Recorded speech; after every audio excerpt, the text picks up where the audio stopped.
Hello everyone, welcome to the series of Signal and System lectures. I am Anshu, teaching in GEMS Engineering College in Greater Noida in EE department.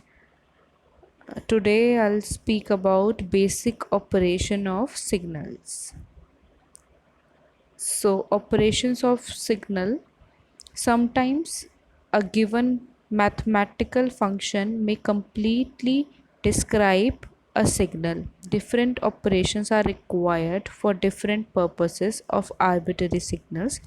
These operations are time scaling, time shifting, inversion, or folding of signals. Coming to time shifting operation, the time shifting of a continuous time signal xt can be represented by y of t is equal to x of t plus minus t naught is a time shifted version of a signal xt. The time shifting of signal may result in time delay or time advance in the above equation. If t is positive, the shift is to the right and the shifting delays the signal, and if t is negative, the shifting is to the left and then the shifting advance the signal. An arbitrary signal xt, its delayed version and advanced version are shown in the figure. The shifting of the signal in time means that a signal may either advance in the time axis or delayed in the time axis. Similarly, the time shifting operation of a discrete time signal xn can also be represented similarly. This shows that the signal yn can be obtained by shifting the signal xn by k units. If k is positive, it is delay and shift to its right, and if k is negative, it is advance and the shift is to the left. Next is your time scaling. So time scaling may be the time expansion or time compression. The time scaling of a signal xt can be accomplished by replacing t by at. Mathematically, it can be expressed as yt is equal to x of at. So if a is greater than 1, it results in time compression by a factor a, and if a is less than 1, it results in time expansion by a factor a, because with that transformation a point at at in signal xt becomes a point at t in yt. Consider a signal for a transformation. So y of t is equal to x of 2t. So in that case, the time compressed signals is given as x of 2t, and the time expansion signal is given as yt is equal to x of t by 2. In the example shown in your screen, you may see that xt can be expressed as time compression and it can be expressed as time expansion. So next to the given example, you may see if we have xt, we can find the, if we need to find the value of yt as x of 2t. So we need to find a time compression signal. For that the period of xt is 2 and the period of yt is 1. So next we'll take another example. Say if we have a given signal yt and we need to find wt, that is y of 3t, and we need to find vt, that is y of t by 3. So as I have told you, if a is greater than 1, in that case we'll get a compressed signal. Since y of 3t, that means a is greater than 1 in this case, so we'll get a compressed signal. Again, if a is less than 1, then we'll get a expanded signal. So since vt is y of t by 3, that means a is 1 upon 3, so it is less than 1, so we'll get a expansion of signal.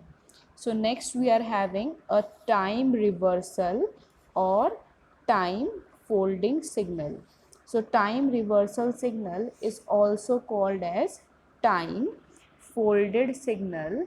So it can be obtained by folding the signal about t equal to 0. This operation is very useful in convolution.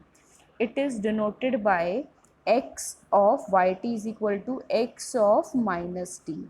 It is obtained by replacing the independent variable t by minus t. Folding is also called as the reflection of signal about the time origin at t equal to 0 and shows an arbitrary signal x of t. So in the figure you may see the reflection, that is x of minus t.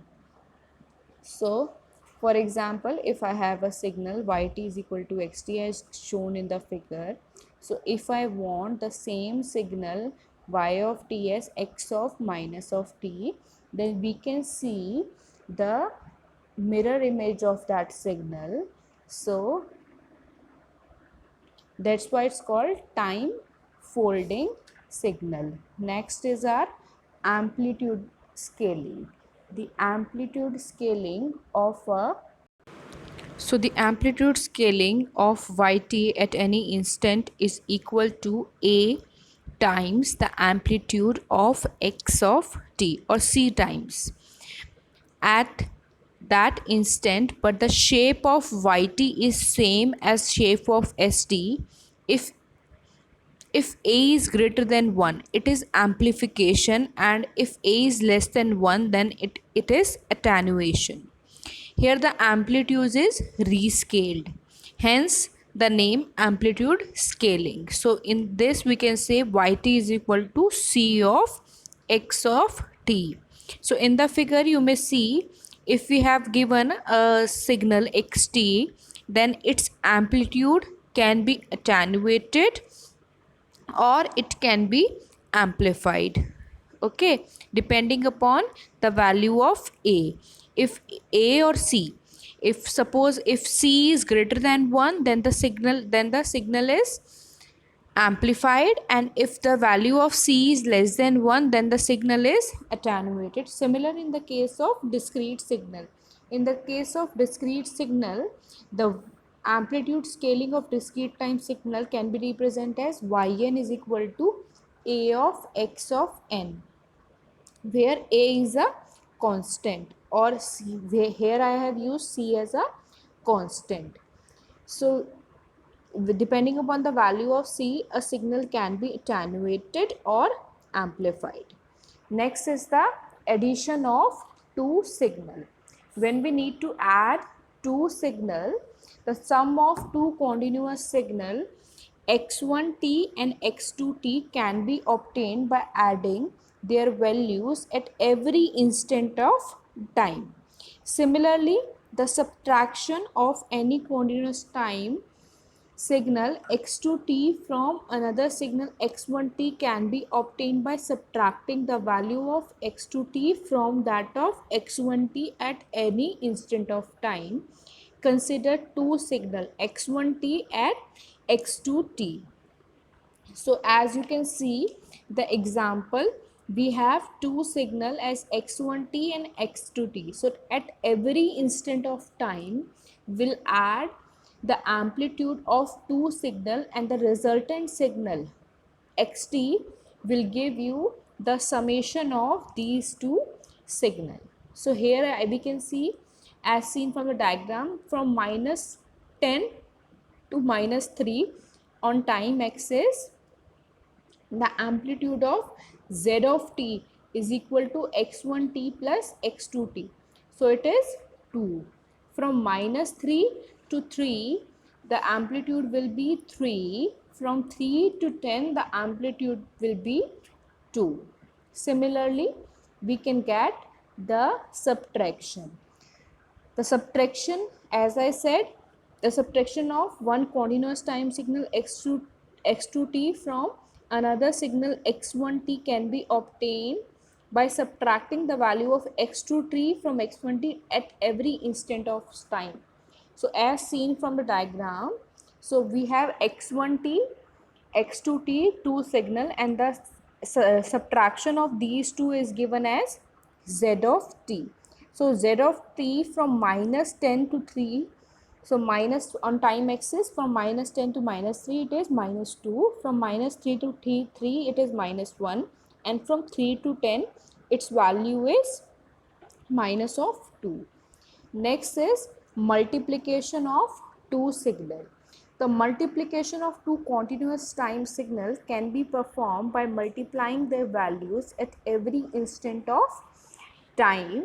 Two continuous time signals, say x1t and x2t, shown in the figure, are multiplied so as to shown the final output given as y of t. So y of t is nothing but multiplication of x1t and x2t. So at every instant of time, we'll multiply the amplitude of signal at every instant of time and we'll get the resultant signal as given. So next we'll take some numerical problems depending upon these signal. Suppose if we need to draw a ramp signal, say r t plus 3, where where rt is the ramp signal. So first of all we'll draw a ramp signal. Ramp signal rt is given as rt is equal to t.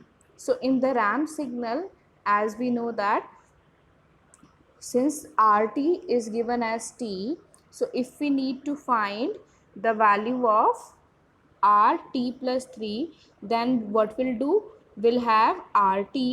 So first we'll draw r of t minus 1, then we'll go for 3 of r t minus 1. We'll multiply the whole signal by the amplitude of 3. Then we draw r of minus t and the resultant r of t minus 2. So this will be the output of. Next we'll go for r 3 of r t minus 1 plus r of minus t plus 2. So when you solve this, you'll get from minus 2 to minus 1, the value will be 0 plus 4 minus t. From minus 1 to 0, this will be this, and from this and so on. So the final output will be minus